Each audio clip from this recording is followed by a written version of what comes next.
자꾸 흐르는 눈물이 해도 해도 끝이 보이지 않아 도무지 힘이 나지가 않는데 이럴 땐 어떻게 해야 하는지 알 수 없어 너무나 궁금해 웃어봐 너의 눈 반짝거려 참 예쁘게 빛날 거야 내 앞에 비추는 그 미소가 나에겐 힘이 되니까 날아봐 가슴을 활짝 펴고 높이 날아올라 그토록 바래왔던 그 꿈들이 하나씩 둘씩 이루어질 테니까.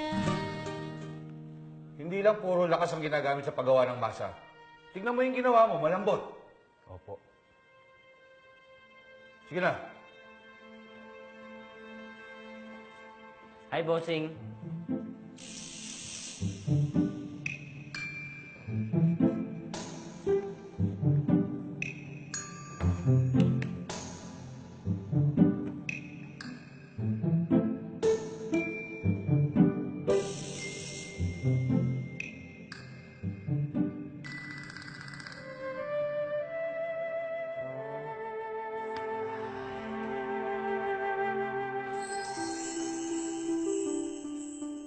Lagi mong tatandaan na ang ginagawa natin ay hindi lang isang tumpok ng masa. Meron itong buhay.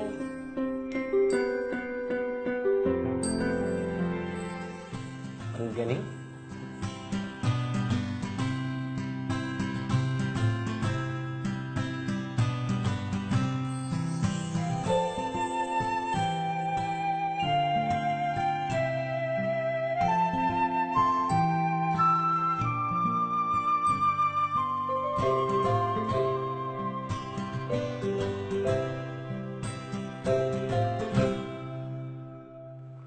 Sayang.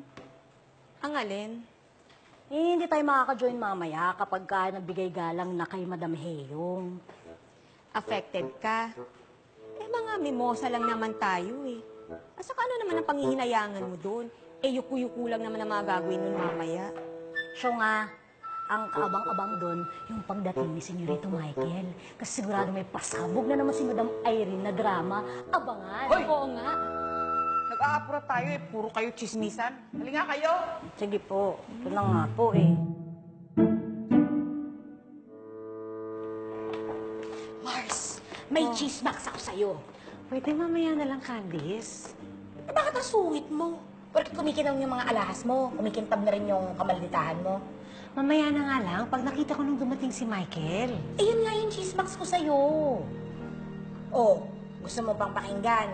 Sige ka, pag nagtampo ko, hindi ko sasabihin sa'yo na may nakakita kay Michael sa ospital. Ano? Na-ospital si Michael? Hindi.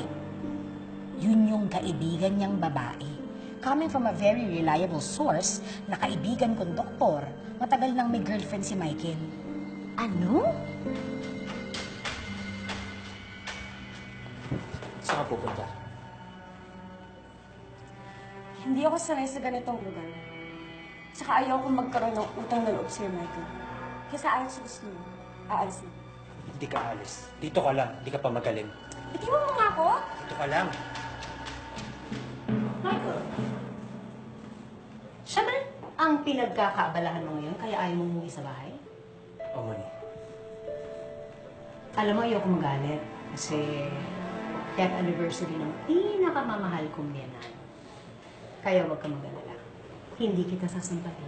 Stop it, O, Moni. Stop it agad. Kakaumpisa pa lang. Don't worry, my dear son. Hindi naman ako nananampal, di ba? Kasi kung sasampalin ko lahat ng mga babae na kalantari mo, abay, good na ang mga palad ko. Ganito na lang, Iha. Makikiusap ako ng mahinaw. Magkano ba ang kailangan mo sa anak ko? Hindi ba yan lang naman ang pinupunterya mo sa kanya kaya nakikipagbabutihan ka sa kanya? Ang pera niya? Wala kang karapatan para pagsalitaan mo ng ganyan. Dahil hindi mo ako kilala. Kilalang kilala kita. Kilalang kilala ko ang mga babaeng katulad mo. Mga ambisyosang patay-gutom, naninilo ng mga mayayamang lalaki para kwartahan, para gatasan, you go digging prostitute. Mahirap ako. Pero may pinag-aralan ako. At kasama sa mga pinag-aralan ko ang hindi pagpataw sa mga matutula. Kahit pa wala silang pinagtatandaan. Mars, kabog ka sa linya, payag ka. Bakit hindi ang anak niyong pagsabihin niyo? Ayoko sa kanya. Pero pa siyang asong lapit ang lapit sa akin. Mars, kanilin mo na yan. Now na! Kung wala ka nang sasabihin, aalis na ako. Okay, ginagalit mo talaga ako, ano? Magkatapatan nga tayo. Magkano bang kailangan mo sa anak ko para iwalayan mo siya, ha? Oh, sabihin mo kung kulang pa yan. Ayoko nang makita ang pagmumukha mo dito. Tama na, Omoni. Sumusobra ka na. Papayaan mo na nga ako, Michael. Rinoprotektahan lang kita sa haliparot na ito. Oh, ano pinatay mo? Pulutin mo na yan. Bayad yan sa'yo at umalis ka na. Eunice. Ano, susundan mo siya? O sige. Pero kapag sumunod ka, ako mismo magsasabi sa almoji mo na ibigay nila sa bastardong si Taku ang posisyon sa kumpanya na dapat ay para sa'yo. And that's not a threat, Michael. That is a promise. Let's go. 10th anniversary ng honeymoon mo.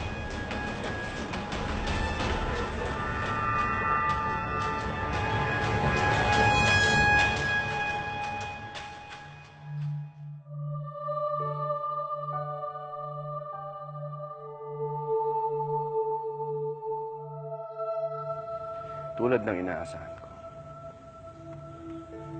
Nag-alay na naman siya ng bulaklak sa iyong harmony. Sino po, Apo G? Hindi ko siya kilala.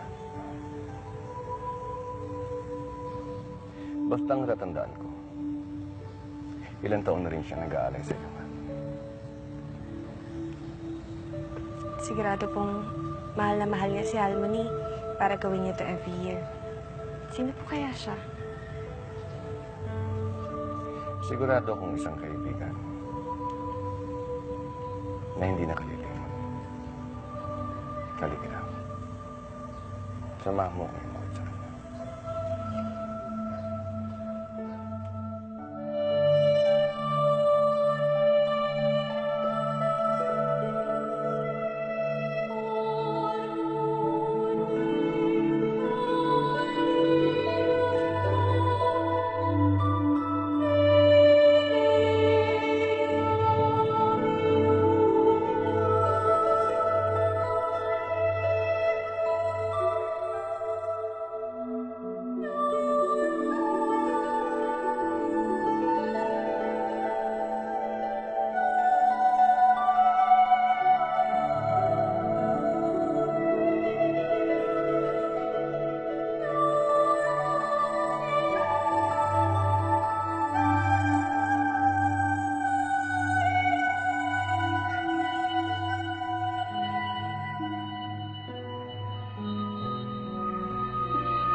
Hindi ko na mukha, Mr. President.